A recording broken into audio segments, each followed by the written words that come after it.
જય શ્રી કૃષ્ણ, રાધે રાધે. વિષ્ણુ, આ છે ને મેં 3 ચમચી ખાલી બેસન લીધું છે. કરકરો લોટ હોય છે ને એ લીધું છે, અને એને ઘી સરખું જરાક પધરાવીને આમ ખીરા જેવું હોય ને એવી રીતે એને સરખું શેકી લેવાનું છે. બેસનને કરકરો લોટ લેવાનું તો વધુ સુંદર થશે સામગ્રી. ગેસની આંચ ધીમી રાખીને એકદમ સુનેરી રંગ એટલે બ્રાઉન રંગ થઈ જાય ત્યાં સુધી એને શેકવાનું છે, જેથી બેસનમાં જેટલી જે કચાશ હોય એ બધી કચાશ એને નીકળી જાય, જેથી સામગ્રી પ્રભુ લાયક થાય.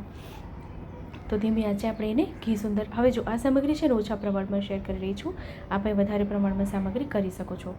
તો જો આપને કહું તો આ છે ને સ્ટીલનું લોયો છે, તો સ્ટીલનું લોયો છે ને મારા હિસાબે સામગ્રી કરીએ તો બહુ કાળજી રાખવી પડે છે.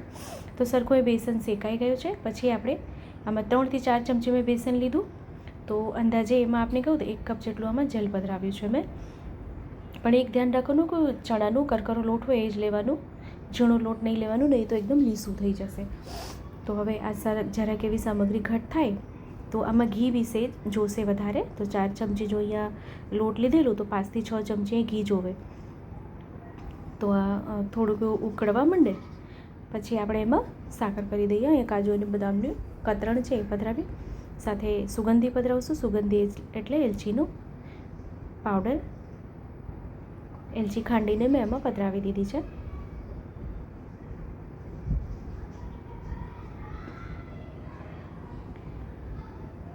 તો અહીંયા આપજો તો આ ઘટ થયું છે, સામગ્રી અહીં ઘટ થઈ છે. તો અહીંયા મેં જલનો ઉપયોગ કર્યો છે, આપ એની જગ્યાએ દૂધનો ઉપયોગ કરી શકો છો, પણ આ જલમાં વધુ સુંદર થશે.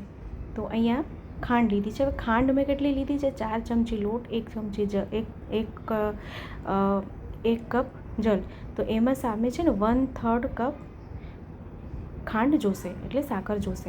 તો હવે સાકર પધરાવ્યા પછી હજી ઢીલું થશે. આ પહેલાં ઘટ થયું હતું પણ હજી ઢીલું થશે, અને એનું રંગ બી ખૂબ સુંદર એકદમ નિખરીને આવશે, એકદમ ગાઢો ઘાટો રંગ થઈ જશે એનો. તો ખૂબ સુંદર અને સરળ રીતે આજે આપણે શ્રી પ્રભુ માટે બેસનનો માનભોગ સિદ્ધ કરી રહ્યા છે. તો અહીં આપણનું ટેક્સચર જો કેટલું સુંદર આવ્યું છે. હવે ધીરે ધીરે છે ને આમાંથી ઘી છૂટું પડી જશે. આપણે અહીંયા જો આખું ઘી આમાંથી છૂટું પડી ગયું છે.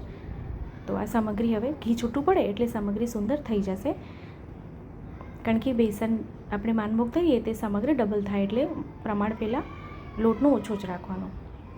વધારે પ્રમાણમાં કરતા હોય તો સારું, પણ અહીં ઓછા પ્રમાણમાં મેં સામગ્રી સિદ્ધ કરી છે. તો અહીં ઘી સરખું છૂટું પડી ગયું છે. તો અહીંયા ગેસની આંચને બંધ કરીને આપણે સામગ્રીને લોયામાં જ રહેવા દઈએ, જેથી સામગ્રી એમાં સુંદર હજી સિદ્ધ થઈ જાય. આપણે હું હંમેશા કહું છું, કઢાઈ હંમેશા જાડા તળિયાવાળી લેવાની, જેથી સામગ્રી સુંદર થાય. એની લિંક બી હું નીચે આપું છું આપને ડિસ્ક્રિપ્શન બોક્સમાં, જેથી આપને સરળતા થાય કોઈ બી કઢાઈ કે કોઈ બી બીજા પાત્ર લેવામાં. તો જો વિડીયો ગમે તો લાઈક કરશો, આપણા ગ્રુપમાં શેર કરશો, જેથી શું છે કે વધુથી વધુ લોકો સુધી વિડીયો પહોંચે અને એને પણ વિડીયો ઉપયોગી થઈ શકે. તો હવે સામગ્રીને નીચે ઉતારી લઈએ આપણે, અને સામગ્રીને ઠંડી કરવા માટે સાઈડ પર રાખી દઈએ. સામગ્રી ઠંડી થાય પછી આપણે એને પાત્રમાં સાજી લઈએ. તે સામગ્રી ઠંડી થઈ ગઈ, હવે કટોરામાં એને સાજી લઈએ. તો વિડીયો આપને કેવો લાગ્યો છે કમેન્ટ કરીને જણાવશો, અને જો ચેનલ પર નવા આવ્યા હોય તો ચેનલને સબસ્ક્રાઈબ કરશો, બેલ આઇકન હિટ કરશો, જેથી જ્યારે બી કોઈ વિડીયો અપલોડ કરું તો આપ સુધી નોટિફિકેશન આવી જાય. નેક્સ્ટ સામગ્રી એટલે માનભોગ એ કટોરામાં સાજી લીધું છે, ઉપરથી કાજુ અને બદામની કતરણીની સજાવટ કરી છે. તો આપણે પ્રભુને રૂચે તેમ પ્રભુને ભોગ ધરવા માટે ખૂબ સુંદર રીતે અહીંયા બેસનનો માનભોગ સિદ્ધ થઈ ગયો છે. તો આપ આ સામગ્રી સિદ્ધ કરજો, પ્રભુને ધરાવજો, અને કમેન્ટ કરીને જણાવશો કે વિડીયો આપને કેવો લાગ્યો છે.